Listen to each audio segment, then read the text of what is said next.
ninyo na kayo ang mastermind sa pagpatay kay Canor Orozco? May statement ho ba kayo ukol dito, attorney? Ang masasabi nyo sa kaso laban sa inyo? You know, this might sound cliche, pero wala po akong kasalanan. Pagtatanggol ko po ang sarili ko sa korte. Kriminal ka! Ma'am, ano ang masasabi nyo ukol dito? Ma'am, ariho naman namin yung mahinga ng statement mamaya lamang. Kriminal ka! Masasabi ninyo! Ano ang masasabi ninyo sa kaso laban sa inyo? Attorney, totoo po ba na kayo ang mastermind sa pagpatay kay Canor Orozco? At ang ariho po rin ang mahinga ng statement.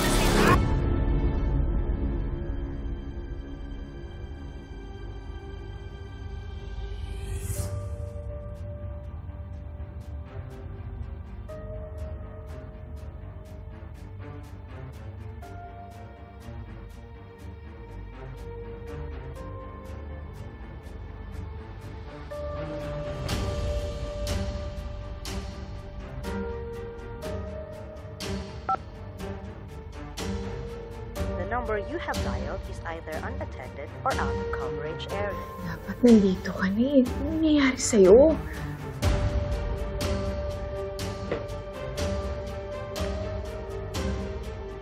Inaresto na ng mga otoridad si Attorney Renan Alon sa kanyang bahay ngayong araw. Ito ay matapos maglabas ng search at arrest warrant ng korte kaugnay ng pagpaslang kay Canor Orozco. Oh my God! Renan?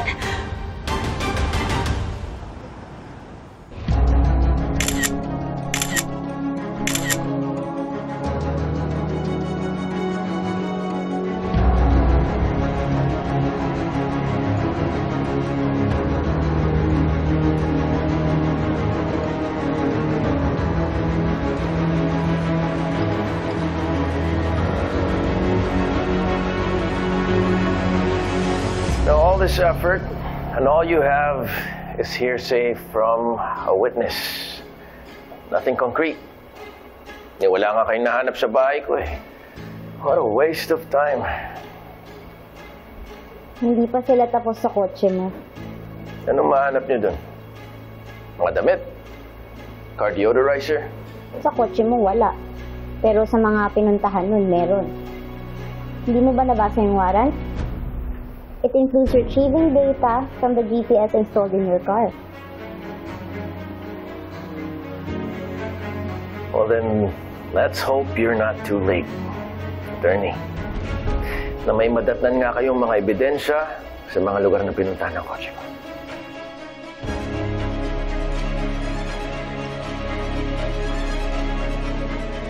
Mananatiling kumpidensyal ang mga detalye, ngunit maaaring maging malaking hakbang ito sa pagsulong ng investigasyon.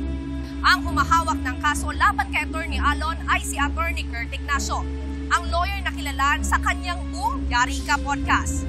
And he is assisted by none other than Attorney Lynette Matias. Han, anong nangyayari? Si Attorney Alon is in the news. He's a criminal. What? Inaresto siya sa salang pagpatay kay Canor.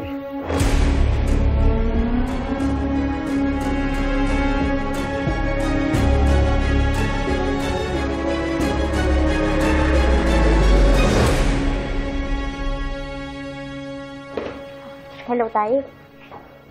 Nakita ko ang news. Kamusta ka na? Okay naman po ako. Huwag niyo po akong intindihin. Kayo po, kamusta po kayo? Huwag mo ako intindihin. Okay lang ako. Eh, si Trixie po at si Tita Patricia. Your Tita Patricia and Trixie are fine. Trixie's in Cebu right now. She's interning in a new law firm. Pero anak, kung may kailangan kang tulong, magsabi ka kagad sa akin, ha? Salamat po, Tay. Hindi ko po alam kung anong mangyayari, pero kakayanin ko po. Basta mag-iingat ka, anak. Opo. Trisha, are you okay? Yeah. It's just so weird na meron tayong kakilalang nasa news at nahuli. Ganun pala yung pagkatao ni Attorney Renan. Ibang klaseng abogadong yun. Pero sigurado ako may mga kasapot yun. Sa dami ng mga ginawa niya. Dapat pati yung mga kasapot niya, pati yun mapakulong.